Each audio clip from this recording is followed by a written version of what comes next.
Leopoldo Moró en línea. Leopoldo, muy buenos días. Daniel Tonietti, Eva Moreira y el resto del equipo te saludamos. ¿Cómo estás?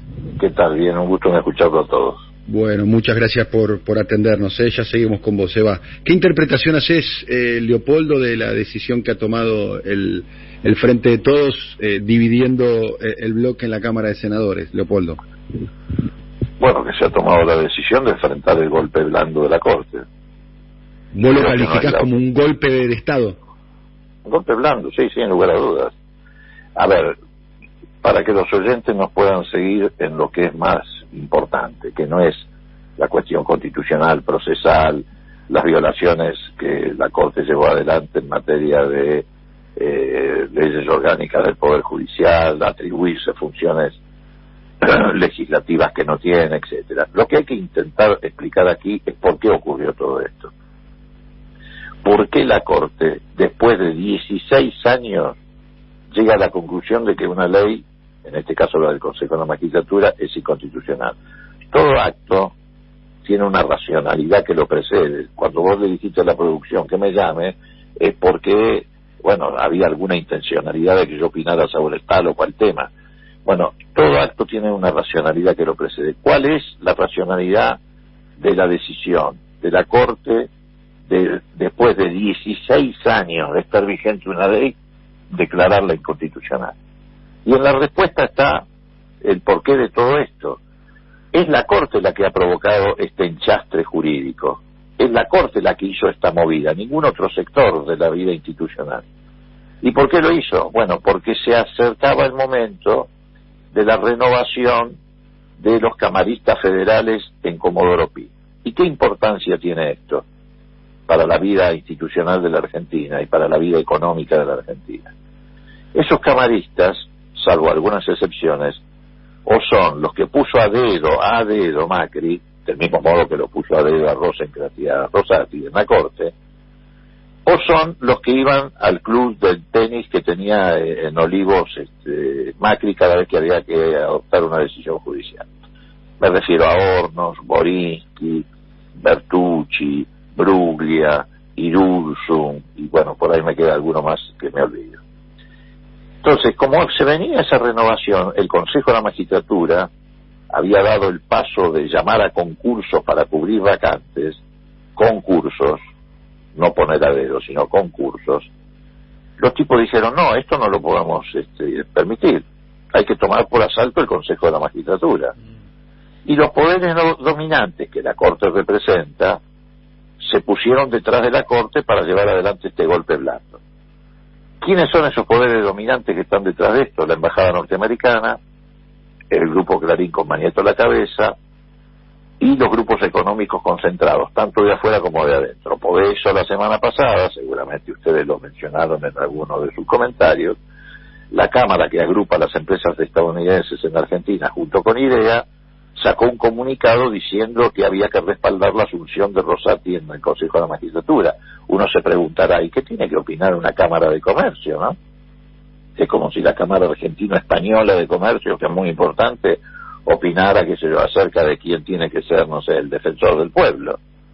La injerencia es muy clara. ¿Por qué?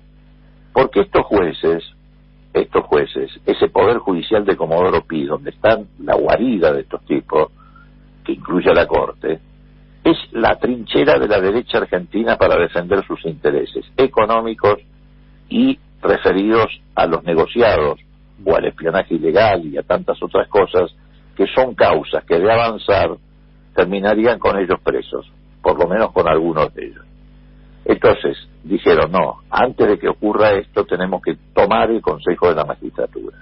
Y esto es la razón por la cual apelaron a cualquier argumento, apelaron a derogar una ley 16 años después, a restituir una ley, cosa que está absolutamente prohibida. Los únicos que pueden restituir una ley derogada por el Parlamento es el propio Parlamento, si no la Corte estaría legislando. Es como si el Congreso se reuniera para revocar una sentencia de un juez. Eso es imposible. Y bueno, y ahora siguen cometiendo enchastres de toda naturaleza, con la complicidad de estos grupos a los que te acabo de hacer referencia. La embajada norteamericana ha tenido durante años en la Argentina un tipo que se dedicó exclusivamente a reclutar jueces y fiscales, que nosotros lo denunciamos hace 2 años atrás y se escapó de la embajada, salió de la embajada, se fue de la embajada. Bueno, esta es la realidad. La derecha antes reclutaba generales y coroneles y ahora reclutó durante años jueces y fiscales. Por eso construyó ese poder en Comodoro Pi, que viene a ser el campo de mayo de los golpes militares de antes. Y esta es la aplicación de todo lo demás. Estamos hablando con Leopoldo Moró, con mucha atención te estamos escuchando, Leopoldo. A ver, cosas que dijiste. La división del bloque es para enfrentar el golpe blando de la Corte. Así Detrás es. de este golpe blando está la embajada norteamericana y Así el es. Grupo Clarín, entre otros grupos económicos. ¿Es así? Sí, bueno, y los que se mostraron públicamente, la Cámara de Empresas Norteamericanas, eso no es que lo inventé yo, hay un comunicado de ellos la semana pasada, firmado junto con IDEA, y con el Colegio de Abogados de la calle Montevideo, que es el de los grandes estudios que atienden a estas empresas, que dicho sea de paso, era el Colegio de Abogados que saludó el golpe de Videla, y que es el que promovió esta acción judicial para que la Corte tuviera este fallo. Esto empieza con una presentación del Colegio de Abogados de Videla, de la dictadura militar, hace 4 años atrás. La Bien. Corte se toma 4 años para dictar la sentencia y después le quiere imponer al Congreso 4 meses para que haga una ley. Bien, tengo algunas preguntas para hacerte. ¿El golpe blando qué sería? ¿Un golpe de Estado institucional para destituir al actual gobierno y que asuma Eduardo Rosati? No, bueno, en principio es para la impunidad de ellos, es decir, así como antes ese mismo Poder Judicial se dedicaba a la persecución de sus opositores, de Cristina, de sindicalistas, del Movimiento Popular Argentino, inventando la infinidad de causas que inventaron, que ahora se van cayendo una a una porque los tribunales orales, no los jueces federales. También entre los jueces federales eso se ha debilitado porque algunos se han ido, otros se murieron como Bonadío. Por eso la gran trinchera ahora de ellos son estas cámaras federales. Pero digo, así como ocurrió con este caso, ahora ellos, en realidad, más que pasar a la ofensiva con la persecución, porque no tienen otros resortes en sus manos, no controlan la agencia de inteligencia, no controlan la FIP, no controlan el servicio penitenciario, es decir, todo lo que sirvió para la persecución, ahora se dedican a la impunidad. La tarea de esta etapa de ellos, por eso el golpe blando, es la impunidad.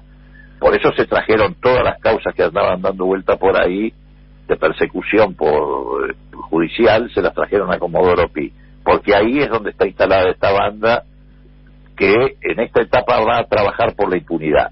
Pero detrás de esto viene lo del futuro. Ellos creen que Cambiemos va a ganar la elección del 2023, van a ayudar a que esto ocurra trabando todas las acciones del gobierno, la Corte está dispuesta a hacer cualquier cosa junto con el cambio en el Congreso para impedir que el gobierno pueda llevar adelante sus iniciativas, con cautelares, la cautelar, por ejemplo, que impusieron contra la decisión del gobierno de declarar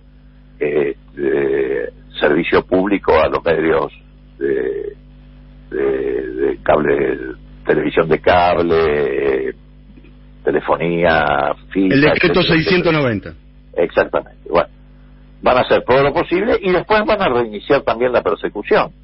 Después del 2023 van a reiniciar la persecución contra el movimiento popular. Van a volver a restablecer esos mecanismos de persecución con más fuerza. Bueno, Leopoldo, te quiere hacer una pregunta a Eva Moreira y a Adrián Mura, ¿no? Cómo no, con todo gusto. Eva. Sí, Leopoldo, varias preguntas.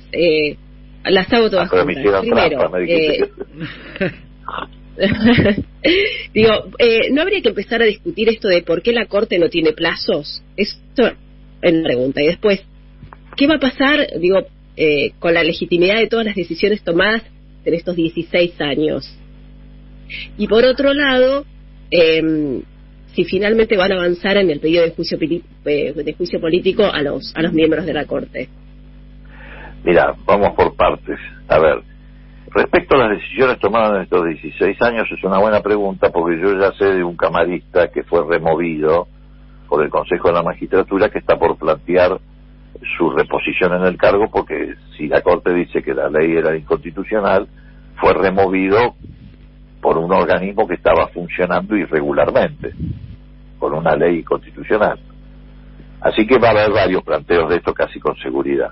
Respecto a... ¿Qué otra cosa me preguntabas vos? Los plazos de la Corte. Los plazos de la Corte. Bueno, eso forma parte de las leyes orgánicas del Poder Judicial, que son las que dicta el Congreso. El Congreso es el que regula todas las leyes orgánicas del Poder Judicial. Los plazos procesales, el código procesal. Por ejemplo, si un día el Congreso se volviera loco, hasta puede derogar el Código Penal, porque todas las normas procesales, las leyes orgánicas, etcétera, las dicta el Congreso. Yo creo que el Congreso debería efectivamente modificar todas esas normas procesales para tener una justicia más ágil, una justicia que realmente responda a los intereses del ciudadano, que dé respuesta, una justicia que no tenga 18 años presa a una persona por homicidio y después se prueba que ese homicidio no se había materializado. Bueno, pero todo esto tendría que formar parte de la reforma judicial que no vino, porque la reforma judicial en realidad se pretendió hacerla de abajo hacia arriba, desde los juzgados federales hacia arriba, cuando tendría que haber empezado de arriba hacia abajo, es decir, por la propia Corte. Yo creo que la Corte hay que ampliarla rápidamente, entre otras cosas para dejar aislados a estos dos bandidos que quisieron entrar por la ventana, y junto con eso hay que llevar adelante reformas a las leyes orgánicas que, entre otras cosas, podrían modificar esto que vos planteás, que es absolutamente necesario, que la Corte tenga plazos para pronunciarse, y que además obligarla a pronunciarse y no aplicar el famoso artículo 280, que hace que cuando llegan casos a la Corte, que la Corte no quiere pronunciarse, le pone el sellito y te lo manda de vuelta. Y me hiciste una tercera pregunta. Sí, van a avanzar en el pedido de juicio político. Creo que hay que apelar a todas las herramientas. Frente a un intento de golpe blando no se puede dejar de apelar a cualquier herramienta necesaria, legal por supuesto, para frenar ese golpe blando. Adrián, la última pregunta. Muy cortita, Leopoldo, buen día. ¿En diputados puede darse la misma jugada que se dio anoche en el Senado, la división de bloque? No lo sé. Si además si lo supiera no te lo diría. Bien, muy bien. Leopoldo, sí, ¿querés desarrollar la respuesta? Perdón. No, digo eso. Nada más. Era un buen final, además. Un abrazo, Leopoldo, gracias. Chao, que te vaya muy bien. Hasta luego. Leopoldo Moró.